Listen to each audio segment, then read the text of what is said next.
Olá, meu nome é Leonardo, eu sou parte desse time do segundo Campeonato Mundial de Debate Competitivo em Língua Portuguesa e hoje eu vou dar uma formação sobre Sociologia Clássica. Bem, essa é uma formação temática, então eu não vou ficar aqui explicando questões sobre técnicas de debate competitivo, mas ainda assim ela é importante na medida em que eu vou apresentar conceitos fundamentais das ciências sociais que são importantes para um debater porque permite com que ele crie melhores argumentos e que tenha uma visão de mundo mais alargada. Então, as referências bibliográficas dessa formação são um texto do Karl Marx, que se chama Manuscritos Econômicos Filosóficos, depois o livro Capitalismo e Moderna Teoria Social, esse livro que se chama Teorias Sociológicas e, por fim, um livro que eu gosto muito, que é Sociologia para o Ensino Médio.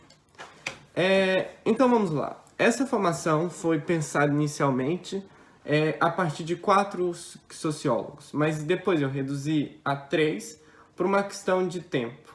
Então vamos trabalhar Comte, Marx e Durkheim, e Weber vai ficar para uma próxima formação. Bem, o pensamento desses sociólogos do século XIX é marcado pelos acontecimentos do seu tempo. E quais são esses acontecimentos? Bem, no século anterior, a Revolução Francesa vai ser um acontecimento histórico que vai marcar todo o pensamento daí em diante, mas também no século XIX, a Revolução Industrial e o evolucionismo darwinista são pensamentos que são importantes na obra desses filósofos. Ou seja, esses filósofos, falando em evolucionismo, eles são filósofos que enxergam a história da humanidade como uma história do progresso. Ou seja, a humanidade parte de um ponto de menos progresso e sempre avança para cada vez mais progresso. E vão enxergar a ciência como uma ferramenta essencial para a promoção desse progresso. Isso vai estar presente no pensamento tanto de Comte, como de Marx, como de Durkheim. Além disso, no século XIX também é relevante aqui o pensamento de Hegel, principalmente para Marx, e o pensamento de Freud, mas que não entra aqui, e o pensamento de Nietzsche, que também já não influencia esses autores porque é do final do século XIX. O nosso primeiro autor é o Comte, que é o pai do positivismo. A teoria positivista é a ideia de interpretar o mundo social a partir não a partir, com os mesmos pressupostos que se interpreta as ciências exatas ou as ciências biológicas. O Comte vai primeiro chamar a sua teoria de física social, ou seja, a sociologia de Comte. Ele primeiro chama ela de física social, porque a ideia de Comte ou a ideia do positivismo, é que as ciências sociais, o mundo social, pode ser interpretado a partir de leis tal como as ciências exatas. Ou seja, Comte vai buscar leis dentro das ciências sociais, como, por exemplo, Newton Newton produziu algumas leis dentro do campo da física. Ou seja, Comte pensa que é possível interpretar o mundo social tal como é possível interpretar a realidade da química, da física e da biologia. Há aqui 2 paradigmas que podem parecer contraditórios, mas que Comte resolve isso, de certa forma, ao dividir a sua sociologia, que é o primeiro paradigma, a ideia de progresso, ou seja, Comte é adepto da ideia de que a humanidade está em um movimento progressivo, e ao mesmo tempo que é possível interpretar a humanidade a partir de leis que são universais, verdadeiras, científicas e portanto, são estáveis, ou seja, essas leis valem para todo o tempo, para todas as sociedades, para todas as épocas, enfim, vale para tudo. Ou seja, isso é de certa forma contraditório, imaginar um movimento e imaginar leis estáveis. Mas então, para isso, Comte divide sua sociologia em 2. Ele vai estudar a dinâmica, que é o movimento da sociedade, e vai estudar a estática, que são as leis que estão na sociedade, independente do movimento, independente da época, independente de qual sociedade, são leis que são universais para a história da humanidade. Portanto, Comte é um sociólogo da humanidade, ele vai estudar a humanidade, ele vai escrever sobre a humanidade, porque ele parte do princípio de que a sociologia tem que buscar leis universais. O que vai acontecer o Kant, separando sua filosofia, a dinâmica vai estudar o movimento, ou seja, aquilo que muda dentro das sociedades. E para Kant, o que é importante nesse sentido, o que é importante, aquilo que modifica, o que é importante um sociólogo estudar dentro de uma sociedade que está em constante modificação é o conhecimento, a forma como a sociedade conhece o mundo, a forma como se produz conhecimento. Ele vai então dividir a história da humanidade em 3 etapas: o pensamento teológico, o pensamento metafísico e o pensamento positivo ou positivista. No pensamento, ou seja, isso é a dinâmica da sociedade. Por outro lado, ele interpreta que há um movimento progressista da história, progressivo da história do conhecimento. Por outro lado, ele vai buscar interpretar essa história do conhecimento a partir de uma lei que seja universal. E é daí que ele tira a lei dos 3 estados e que, portanto, ele divide a história do conhecimento nesses 3 estados que eu acabei de falar agora há pouco. Bem, vamos então caracterizar esses estados. O primeiro estado é o estado teológico, em que o conhecimento é marcado pelo sobrenatural, pela feitiçaria, pela magia, pelo aquilo que é encantado, por buscar compreender a origem e o fim de todos os fenômenos, atribuir a uma entidade sobrenatural, que o próprio Kant divide o estado teológico em 3 momentos, em que há uma primeira fase em que as tribos mais primitivas cultuam o rio, a lua, o sol, a floresta, e depois um segundo momento em que se cultua deuses, ou seja, um momento do politeísmo, em que esses deuses são muito ligados à personalidade do ser humano, e um terceiro momento, que seria o estado mais avançado do estado teológico, que são o monoteísmo, ou seja, são as religiões monoteístas e que trabalham com Deus onipresente, onipotente, abstrato, e que, na visão de Kant, seria o estágio em que mais intelectualmente maduro do estado teológico. Bem, isso tudo é muito criticável, mas a gente aqui vai tentar entender o argumento do autor e não criticar nesse primeiro momento. Bem, depois, em seguida, há um outro estágio, que é um estágio transitório, que é o estágio metafísico, em que adiciona-se componentes muito mais abstratos e que há uma presença muito mais forte da filosofia. Como eu havia dito, o pensamento kantiano está marcado daquilo que são as outras ciências, as ciências exatas e as ciências biológicas. Ele vai chegar, inclusive, a dizer que, tal como o ser humano, que na infância é teológico, na adolescência é metafísico e na fase adulta é positivista, as sociedades evoluem. Ou seja, dá para perceber que ele está a tentar trazer a biologia humana para a interpretação das sociedades. Ou seja, Kant estava a tentar entender a sociedade a partir daquilo que são os conceitos das outras ciências sociais. Porque e o positivismo acredita nisso, né? De que é possível construir tal como se constrói na química ou na biologia, ciência social a partir de leis universais e verdadeiras e científicas. Bem, o estado metafísico é esse estado transitório, que vai levar, por fim, ao estado que Kant acredita que é o estágio máximo da evolução da sociedade, é a síntese da evolução da sociedade, que é o estado positivo, em que a sociedade vai ser regida por conceitos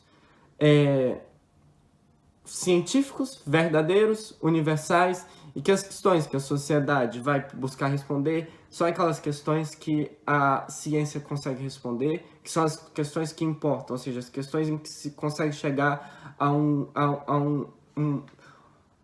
uma objetividade, ou seja, um pensamento objetivo, certo e que permite pronto, um pensamento científico. Enfim, Comte observa, entretanto, que a modernidade vive uma crise. E para ele, essa crise é devido ao fato de que todos os pensamentos, ou seja, que todos os estados, o estado teológico, o metafísico e o positivo, estão a conviver dentro da sociedade, sendo que eles são mutuamente exclusivos, ou seja, um não pode viver, um é a negação do outro. E para Comte, isso se resolveria, o que justifica a adoção de Comte, para além de que ele era anti-monarquia, porque a monarquia seria um estado menos desenvolvido daquilo que ou seja, os pressupostos da monarquia, que o rei, o poder do rei advém de uma vontade divina, estaria dentro daquilo que é o estado teológico. E aí, para Comte, a república, em que a coisa é do povo, a palavra república vem de coisa, do povo, seria o melhor modelo, e ele é partidário da república, até porque ele acredita que a crise em que a sociedade moderna vive se resolveria com uma educação pública republicana, em outras palavras, uma educação pública que levaria o pensamento positivo para toda a sociedade, ou seja, toda a sociedade diria ser organizada por uma moral científica, ao invés de uma moral metafísica ou uma moral religiosa. O pensamento kantiano, como vocês podem perceber, é de certa forma muito abstrato e de certa forma muito filosófico. Quem vai trazer ele para o mundo real, ou seja, quem vai transformar o pensamento kantiano em teoria social de fato, é o Durkheim, mas a gente vai, antes de falar sobre o Durkheim, vamos falar sobre o Marx.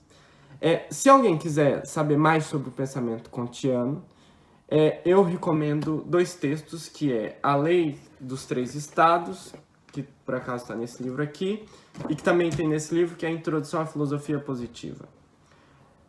O pensamento marxista, também influenciado por essa ideia de que a história da humanidade é a história do progresso, vai dividir a humanidade a partir dos modos de produção.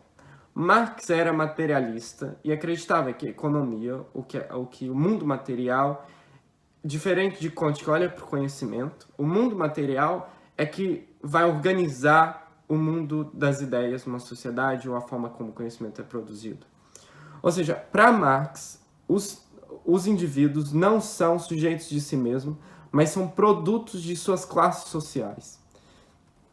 E isso vai fazer com que Marx observe a história da humanidade como uma história da luta de classes. Bem, Marx divide a economia, ou o que é um modo de produção, porque ele acredita que a humanidade sai do modo primitivo, asiático, escravista, feudal, capitalista e, enfim, socialista, para, enfim, chegar numa sociedade comunista, que seria a síntese final daquilo que é a história da humanidade. Ou seja, quando chegasse uma sociedade comunista, não haveria mais classe social, não haveria mais Estado, não haveria mais desigualdade, e as pessoas iriam trabalhar em função de si mesmo. Mas, enfim, aqui não, o que importa aqui agora não é isso. O que importa é observar que Marx entendia a história da humanidade como a história do progresso. Inclusive, se vocês lerem o Manifesto do Partido Comunista, Marx tece, de certa forma, alguns elogios à burguesia. Isso porque Marx acreditava que a burguesia era essencial para destruir as relações da sociedade, as relações econômicas e sociais da sociedade feudal medieval. Ou seja, a burguesia era parte do processo do progresso da história da humanidade, uma vez que ela era responsável por revolucionar a sociedade medieval. Há um trecho do livro Crítica da Economia Política, no prefácio, que inclusive um professor meu de pensamento sociológico clássico levou para a sala de aula, que é muito importante para perceber o pensamento do Marx, e por isso eu vou ler. Na produção social da sua existência, os homens entram em relações determinadas, necessárias, independente da sua vontade. Ou seja, o que Marx está dizendo aqui? Está dizendo que o indivíduo é muito mais do que ele mesmo, ele é parte independente da sua vontade, ele está socializado dentro de uma existência social, ou seja, na produção social da sua existência, os homens entram em relações determinadas, necessárias, independente da sua vontade, relações de produção que correspondem a um dado grau de desenvolvimento das forças produtivas materiais. Ou seja, Marx já estava falando aqui, desenvolvimento das forças produtivas materiais, está falando dos modos de produção. Ou seja, um modo de produção inclui as relações sociais e as forças produtivas materiais de uma determinada época. O conjunto dessas relações de produção constitui a estrutura econômica da sociedade. A base real, porque Marx não vai olhar para as ideias, não vai olhar para o conhecimento, ele vai olhar para a economia, para o mundo material. A base real sobre a qual se ergue uma supraestrutura jurídica, ou seja, o mundo jurídico, o mundo das ideias, o mundo político, o mundo religioso, é resultado de um mundo material. A base real sobre a qual se ergue uma supraestrutura jurídica e política e a qual correspondem determinadas formas de consciência social. Por que isso é importante? Porque, por exemplo, quando Marx fala em ditadura do proletariado, ele não está aqui dizendo, ele não está fazendo uma referência àquilo que foi a ditadura portuguesa ou, por exemplo, aquilo que foi a ditadura brasileira em 1964, que é fechar parlamento, acabar com liberdade de expressão, fim do habeas corpus, caçar a oposição, etc. Quando Marx fala em ditadura, ele está falando do caráter de classe do Estado. Então, independente do parlamento estar aberto ou não, para Marx, o conceito de Marx, hoje, independente do governo que nós temos, nós vivemos uma sociedade cujo Estado tem caráter de classe burguês. E que, portanto, é de certa forma, uma ditadura da burguesia. Porque o caráter de classe, a natureza, ninguém vota se há propriedade privada ou não. A natureza de classe do Estado brasileiro ou português, hoje ou na época do Salazar, hoje ou na época da ditadura militar, é o mesmo. É o caráter de classe burguês. Quando Marx vai falar, então, em ditadura do proletariado, ele está falando que é um Estado cujo caráter de classe vem da classe trabalhadora. Ele não está falando em fechar congresso, caçar direito à imprensa, até porque ele acredita que isso, o congresso, a imprensa e etc., são parte da superestrutura da sociedade capitalista. Ou seja, uma vez derrubada a infraestrutura, a sociedade da sociedade burguesa, a sociedade socialista, produziria uma outra superestrutura, que seria, na visão de Marx, né? Não foi o que a gente viu nas sociedades, ou até, pronto, isso aqui não vem a caso, minha opinião, mas que, certamente, o socialismo real não foi aquilo que Marx escreveu, iria vir uma outra superestrutura, e para Marx mais democrática, porque a infraestrutura seria mais democrática. Mas, enfim, voltando. O conjunto dessas relações de produção constitui a estrutura econômica da sociedade, a base real, sobre a qual se ergue uma superestrutura jurídica e política, e a qual corresponde a determinadas formas de consciência social. Ou seja, a consciência social de uma época deriva da forma como se produz em tal época. Por exemplo, se você for ver a sociedade capitalista, a meritocracia é uma consciência social, apesar de certa forma, ser um mito. A meritocracia é uma consciência social e ela justifica o modo de produção em que se vive, ou seja, ela é parte da superestrutura que vai justificar, que vai legitimar a infraestrutura, que é o sistema de propriedade privada e etc. Enfim. Então, o modo de produção da vida material condiciona o processo da vida social, política e intelectual em geral. Não é a consciência dos homens que lhe determina o ser. Ao contrário, seu ser social determina sua consciência.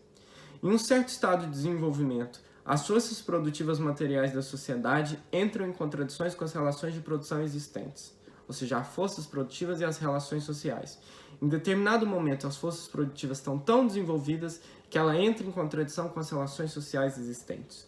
Ou, o que não é mais que a expressão jurídica disso, com as relações de propriedade no seio das quais se haviam movido até então. De formas de desenvolvimento das forças produtivas que eram, essas relações transformam-se em seus entraves.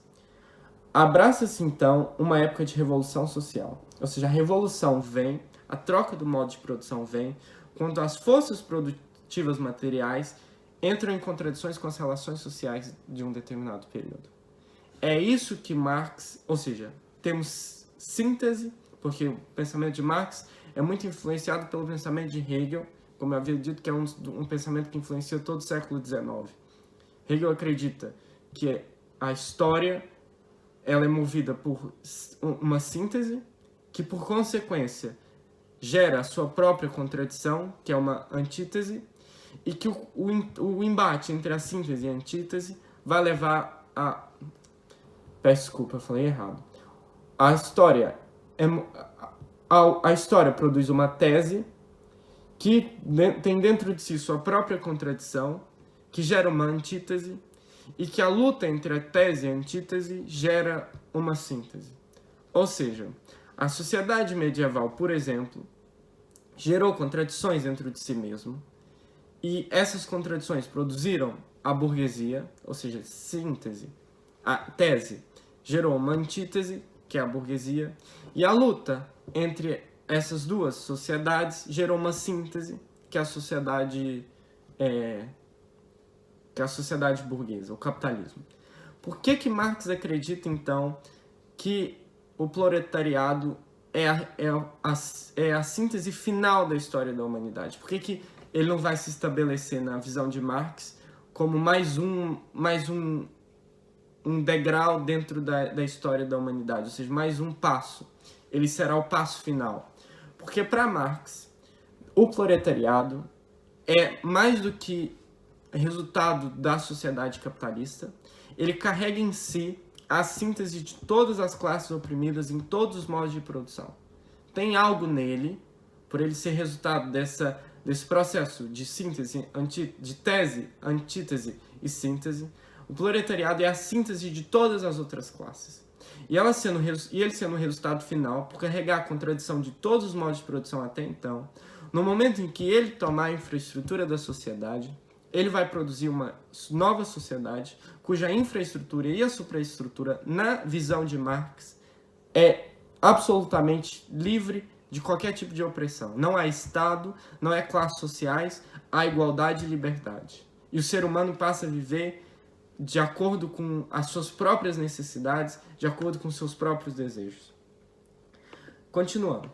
A mudança na base econômica subverte mais ou menos lentamente, mais ou menos rapidamente, toda a enorme superestrutura. Ou seja, a revolução muda toda a enorme superestrutura. Quando consideramos tais subversões, é preciso distinguir sempre a revolução material, que pode ser constatada de modo cientificamente rigoroso, das condições de produção econômica e as formas jurídicas, políticas, religiosas, artísticas ou filosóficas. Em suma, as formas ideológicas sob as quais os homens tomam consciência deste conflito e o levam até o fim. Dessa maneira, que não se julga um indivíduo pela ideia que ele faz de si próprio, não se deve julgar tal época de subversão por sua consciência de si mesmo. Ao contrário, é preciso explicar essa consciência pelas contradições da vida material, pelo conflito que existe entre as forças produtivas sociais e as relações de produção. Bem, então é isso. Marx acredita que ele está a produzir ciência. Por exemplo, quando alguém diz, fulano tem ideologia marxista. Marx, para ele, o pensamento marxista dele não é ideológico, porque Marx vai chamar de ideologia toda falsa noção da realidade, ou seja, toda a ideia que oculta a realidade, que oculta o mundo material, que coloca os problemas do mundo material em outro campo. Ou seja, por exemplo, você justificar a sociedade a partir das ideias e não da matéria é produzir uma ideologia. Então, para Marx, ideologia é um ocultamento da realidade, e o marxismo não é ideologia. O marxismo é a ciência. Para Marx é ciência. O marxismo é ciência. E, portanto, sendo ciência, é uma ciência que vai levar ao progresso, ou seja, uma ciência que vai emancipar a humanidade da opressão. E que vai, construir a sociedade comunista. O conceito de Marx de ideologia está ligado a uma outra ideia, que é a ideia de alienação. Marx diz que na sociedade capitalista o trabalhador é alienado. E ele vai dividir essa alienação, ela não é uma alienação que funciona como uma única via. Ela funciona ela é multifacetada, por assim dizer.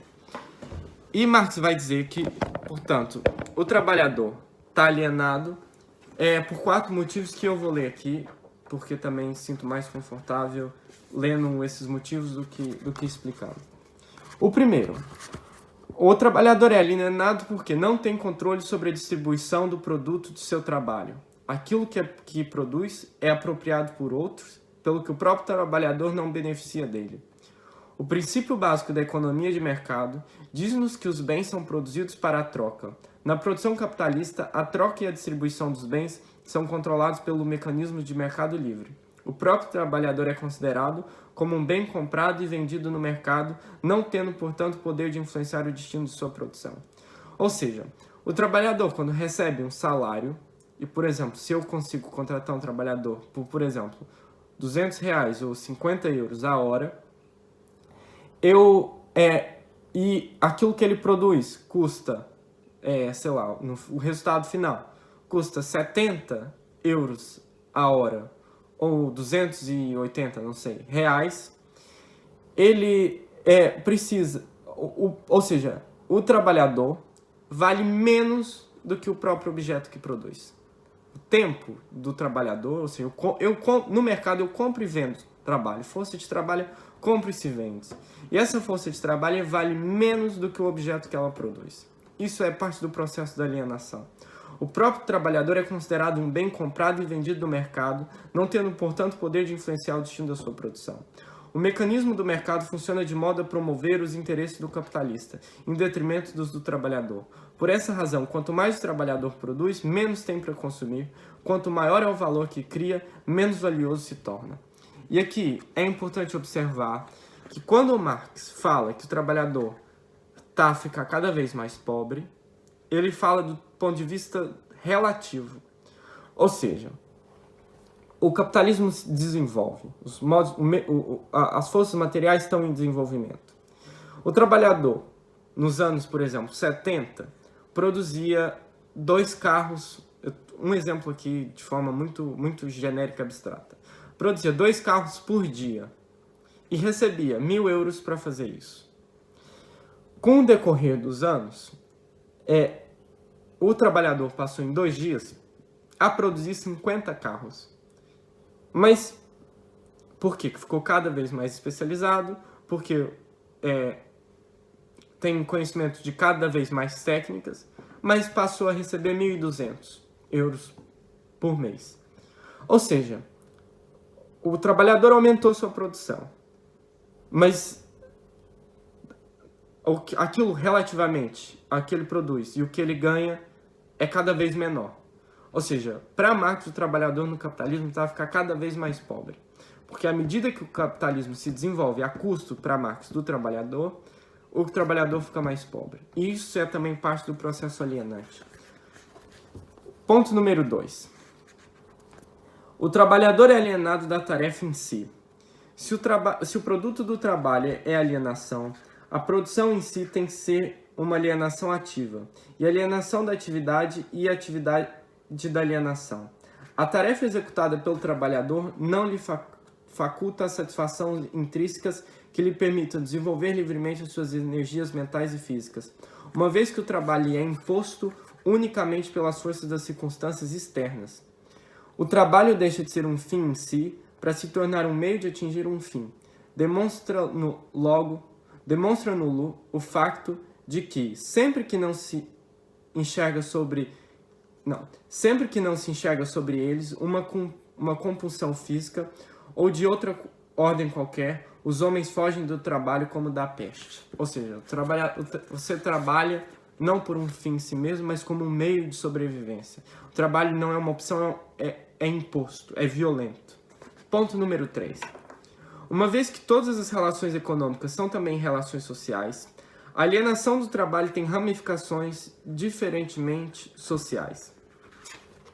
Marx voltou assim ao ponto de partida da sua exposição no capitalismo as relações humanas tendem a reduzir-se ao mecanismo do mercado. Este fato torna-se óbvio no significado de que se reveste o dinheiro nas relações humanas. Ou seja, o dinheiro passa a definir tudo na sociedade. O dinheiro promove a racionalização das relações sociais, uma vez que fornece um padrão abstrato para a comparação das qualidades mais heterogêneas e para a redução dessas qualidades umas às outras. Ponto número 4. Os homens vivem em inter-relação ativa com o mundo natural. A tecnologia e a cultura consistem a expressão e a resultante dessa interação, sendo as principais qualidades que distinguem os homens dos animais. Alguns animais produzem, mas de forma mecânica e adaptativa. O trabalho alienado reduz a atividade produtiva do homem ao nível da adaptação à natureza, mais do que o domínio ativo da mesma. O indivíduo humano é assim desligado de ser da espécie, daquilo que distingue a espécie humana das outras espécies animais. Ou seja, Marx está dizendo que também alienia, ou seja, o trabalhador também está alienado, porque agora ele trabalha como trabalha qualquer outro animal, como um burro trabalha, como um cavalo trabalha. O trabalhador, o trabalho retira a humanidade do ser humano, retira aquilo que diferencia ele das outras espécies. Ou seja, a alienação ela é multidimensional e pronto, e isso está na obra de Marx. Se vocês quiserem, podem pesquisar nesse livro, Capitalismo e Teoria Social Moderna. Ou seja, aqui nessa formação sobre Marx, eu procurei eu parti do pressuposto de que conceitos como mais-valia, classe social, aqueles conceitos que são básicos da obra de Marx, eu não apresentei eles porque considero que isso já está, de certa forma, as pessoas, de certa forma, já entendem, e busquei trazer, de certa forma, mais profunda o conceito de alienação e explicar como que o Marx enxerga a história da humanidade, ou seja, para ele a história do progresso e como que essa história se dá, ou seja, como que os processos revolucionários ocorrem, como que a infraestrutura e a superestrutura da sociedade está, de certa forma, produzida. Depois, o próximo sociólogo que nós vamos ver é o Durkheim. O Durkheim é um sociólogo que está muito preocupado com as instituições e com a moral. Ele não... De certa forma, Durkheim rejeita, assim como Comte e Marx, o conceito de um indivíduo que é senhor de si mesmo. Durkheim vai depositar no coletivo vai dizer que é a partir do coletivo que se deve buscar entender o mundo social. Ele vai rejeitar a filosofia, porque a filosofia não é ciência, não produz ciência, e Durkheim é um discípulo de Comte, está preocupado mesmo em produzir ciência social, é um positivista, é o que vai conseguir trazer Comte para o mundo da realidade, ou seja, ele escreve um método sociológico, e pela primeira vez as ideias de Comte podem ser aplicadas do ponto de vista de uma ciência social, ou seja, ele produz de fato uma ciência social sociológica, e também vai ser o sujeito que vai rejeitar vai criar aquilo que é o fato social. Vamos então agora entrar naquilo que é o pensamento do Durkheim. Durkheim é o sociólogo do fato social, e para ele o fato social é algo geral, externo e coercitivo, ou seja, é algo que o coletivo, é algo que é produzido pelo coletivo e que serve para... Ele é algo externo ao indivíduo e é coercitivo. O que são fatos sociais? São valores, normas, culturas e estruturas sociais que transcendem o indivíduo e que podem exercer controle social. Aqui há a definição da professora Juliana Bezerra, que trata o fato social como os instrumentos sociais e culturais que determinam as maneiras de agir, pensar e sentir na vida de um indivíduo. Assim, o fato social obriga a adaptar-se às regras da sociedade. Exemplos de fato social são as normas sociais, valores, convenções e regras que existem independentemente da vontade e da existência do indivíduo. A percepção do indivíduo está condicionada por realidades sociais que põem os limites do comportamento a serem aceitos pela sociedade. Ou seja, Durkheim nota a existência de fatos sociais e vai dizer que a sociologia, porque Durkheim está a buscar produzir um método sociológico, deve olhar para os fatos sociais para entender o mundo social. Então, os fatos sociais devem ser tratados como coisas, porque quando você está a se tratar de coisas, você não tem espaço para subjetividade. Ou seja, ele está a tentar produzir uma sociologia objetiva, uma sociologia funcionalista, ou seja, a sociologia de Durkheim tem uma função social e muito dessa função social é dar coesão para a sociedade. Bem, Durkheim é um desses autores que vê a sociedade como, de certa forma, coesa. A sociedade é coesa e quando Durkheim, por exemplo, olha para o trabalho, ao contrário de Marx, ele vai dizer que o interessante do Durkheim é que ele, por algum tempo, se denominou socialista.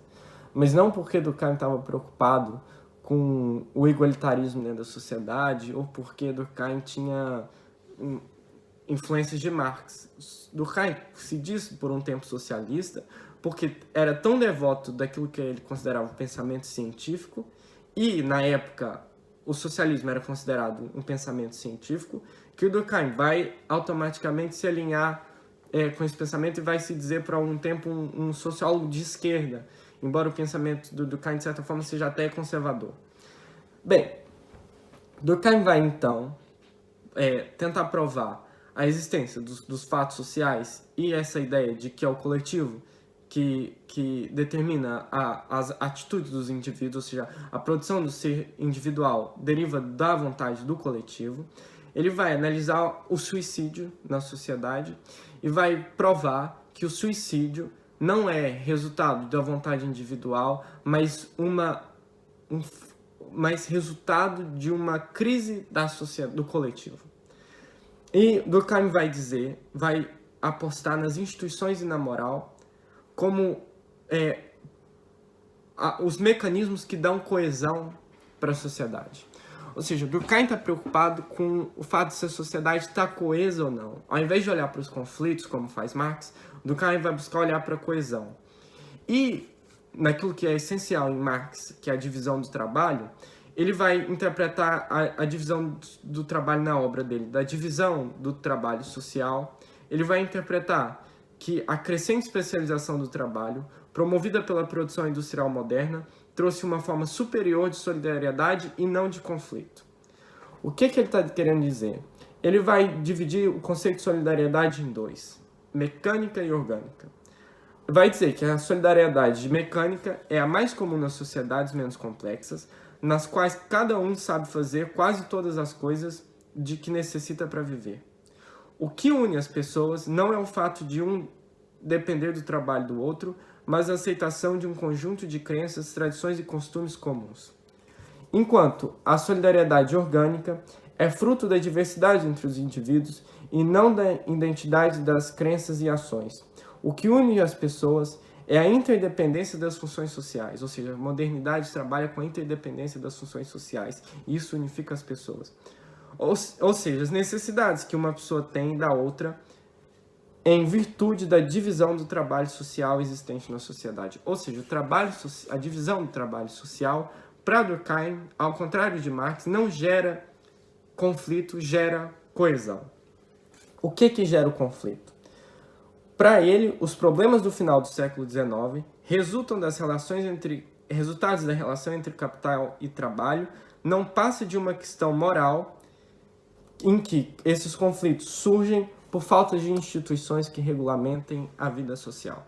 Ou seja, Durkheim é sociólogo que vai olhar para os fatos sociais, vai olhar para a moral e para a sociedade para entender o que dá coesão à sociedade. Mas o mais importante da obra do Durkheim é produzir um método sociológico que vai permitir, a partir de números, de inquéritos. Durkheim vai sugerir que se busque os números, a estatística, a porcentagem, para avaliar, para produzir ciência social. Portanto, na formação de hoje, a gente viu um pouco sobre o pensamento de Marx, Durkheim e Comte, e viu que esses autores têm muitos pontos em comuns, como o fato de enxergarem a história da humanidade como a história do progresso, a ideia de que a ciência é um mecanismo essencial de libertação da humanidade, essa aposta, de certa forma, na ciência. Vamos ver que alguns deles olham para o conflito o Marx olha para o conflito dentro da sociedade, enquanto Durkheim e Comte estão mais preocupados com a coesão. Marx tem, de certa forma, um apelo muito mais para a economia, enquanto os outros estão mais focados na cultura, no conhecimento, em outros aspectos da vida social. Vamos ver que Marx propõe uma revolução, ou seja, Marx faz apelo à revolução socialista, enquanto os outros não interpretam o capitalismo como um sistema que deve ser superado. E eu espero que isso possa ajudar vocês a buscarem mais conteúdo sobre esses autores, a estudarem mais sobre eles, a se interessarem mais sobre eles e a começar a utilizar esses conceitos dentro dos argumentos no debate competitivo. Espero que tenham gostado da formação e vejo vocês no Mundial. Até!